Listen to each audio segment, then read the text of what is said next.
Okay, I'm on this narrow little road. It's off from the offshoot from the road that went to Wall. This is going to Hexum and Hexum, next to what I'll call these estate walls because they're so nicely done, seem so expensively elegant. Here the cars will slow down. As soon as you hear them, you just step to the side and they slow down, pass respectively. And what you have is this nice little bower or tunnel through the trees. Middle Brunton. Upper Brunton is the road that we're taking to Upper Brunton. I assume Brunton is a little town.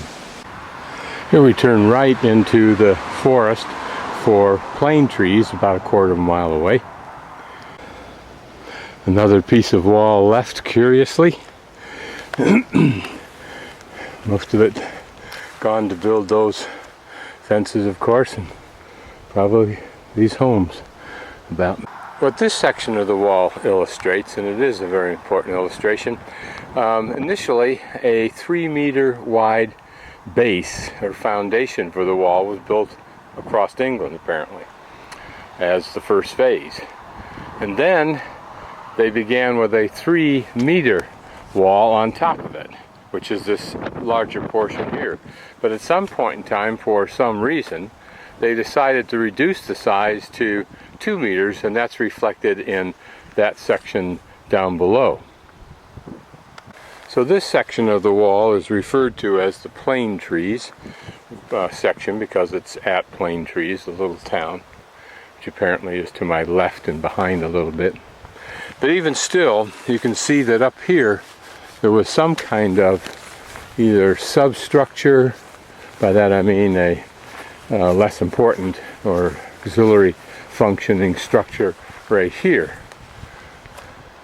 Even this retaining field wall, you can see differences in quality.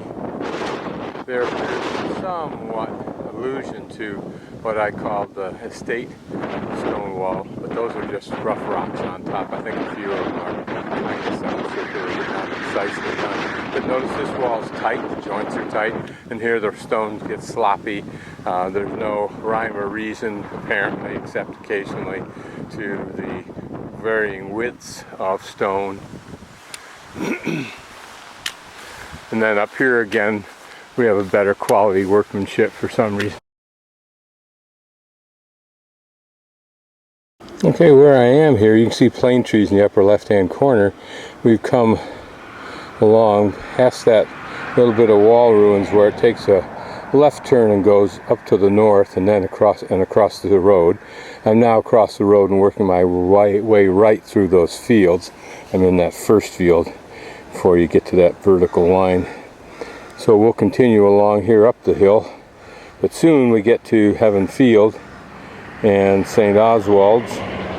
There should be a cross or something, yeah, a large cross in the corner of the field, and it's there that I start going south to get to Hexum. Yeah, just about ready to cross that fence. The trail, as I indicated earlier, you can usually tell because it's mown, but here even more so because it's mown here where I'm walking, but here it's very obvious, little hedgerow. And then of course there's the access over the fence, and then faintly you can usually make out the trail going up that hill there, and also notice the faint depression of probably the ditch, which should be to our left on the north. No surprise as I look back alongside the trail, the ditch, and here an interesting tree. Look at how that's formed that base over time. Get closer and look at it. You wonder what causes all those growths, if you will. It's an oak tree, I believe. Yes, it is. Isn't that strange?